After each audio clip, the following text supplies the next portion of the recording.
all magic done by magicians, like me, is a trick using perception.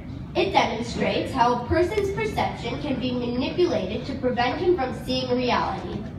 In fact, one can argue that the real theme running throughout the parsha is not one of magic, but rather one of perception. Starting with Balak's blind hatred of Bnei Israel, which led him to seek the services of Balaam. Balaam, who the Midrash refers to as possessing the greatest nevuah, even greater than Moshe Rabbeinu, had his power primarily in his perception of the negative. In Pirkei Avot, we learn that Balaam's primary legacy to the world was Ain Ra'ah. Sforno explains that Balaam's ability to curse stemmed from his Ain Ra'ah. This means that he always saw the negative in everything and everyone. He used that evil perception to successfully curse.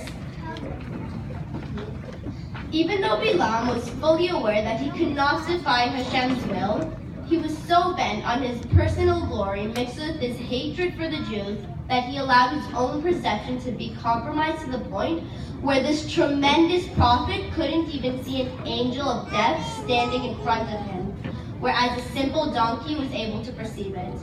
With Balak's help, Balaam tried time and again to manipulate his perception of reality to allow himself to curse Bnei Israel.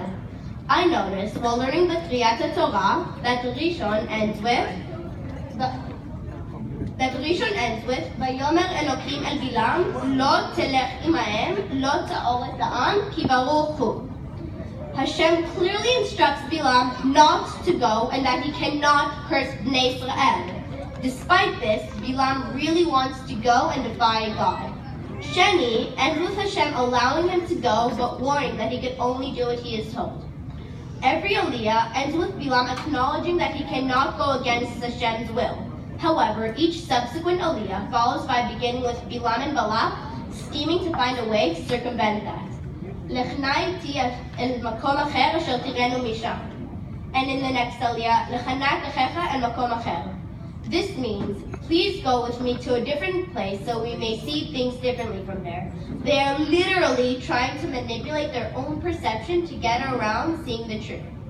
Of course, in the end, truth prevails, and Balaam is forced to hold up a mirror to the world and lay bare all the lies Balak is so desperate to believe.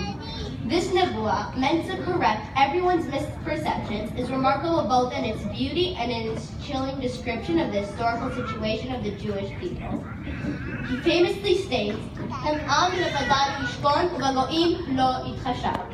which means they are an isolated nation who will not be perceived nor considered by the nations of the world.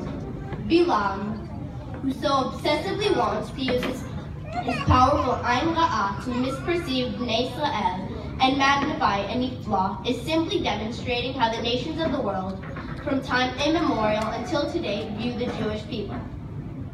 Up until 70 years ago, prior to the creation to the State of Israel and the re-establishment of Jewish sovereignty in Eretz Israel, the nations of the world used lies and misconceptions of us in the form of blood libels, inquisitions, propaganda, to name a few, to justify and spread vicious anti-Semitism.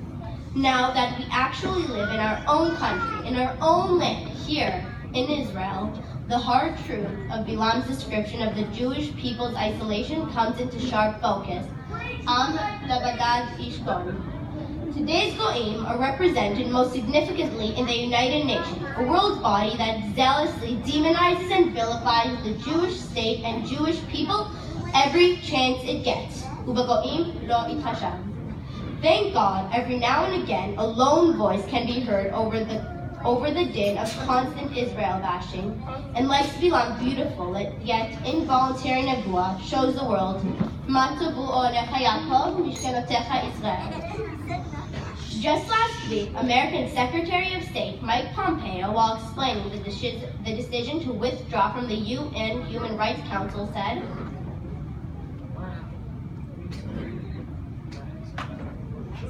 well-documented bias against Israel is unconscionable. Since its creation, the Council has adopted more resolutions condemning Israel than against the rest of the world combined. This demonstrates how the world, like Bilam, tries to magnify and fabricate faults in Israel in order to demonize, condemn, and curse us. American Ambassador to the UN, Nikki Haley stated, Well-documented bias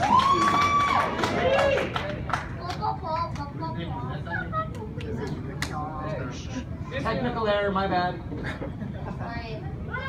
The Human Rights Council cannot bring itself to address the massive abuses in Venezuela and Iran, and it welcomes the Democratic Republic of Congo as a new member, the Council ceases to be worthy of its name. Such a council, in fact, damages the cause of human rights. And then, of course, there's the matter of the chronic bias against Israel. Last year, the United States made it clear that we would not accept the continued existence of Agenda Item 7, which singles out Israel in a way that no other country is singled out. Earlier this year, as it has in previous years, the Human Rights Council passed 5 resolutions against Israel, more than the number passed against North Korea, Iran, and Syria combined. This disproportionate focus and unending hostility towards Israel is clear proof that the Council is motivated by political bias, not by human rights. Ayn Ra'ah. I think that to gain perception of the truth, we all have 2 eyes, Ayn Ra'ah and Ayn Tovah. We need to use both to improve ourselves and to improve the world. The Ayn Ra'ah is necessary to recognize our own shortcomings so that we can constantly strive to grow. We also needed to recognize true evil in the world so that we can take a stand against it, just like Secretary Pompeo and Ambassador Haley. Even more important, though, is our Ayn Tovah, to always look for the good in the world, in the people around us, and especially in ourselves, to recognize all the wonderful things Israel has done and continues to do, to be, as the Navi Shayahu said, O Nagoim, a light unto the nations. We must fight for true perception and leave the misperceptions for the magic shows.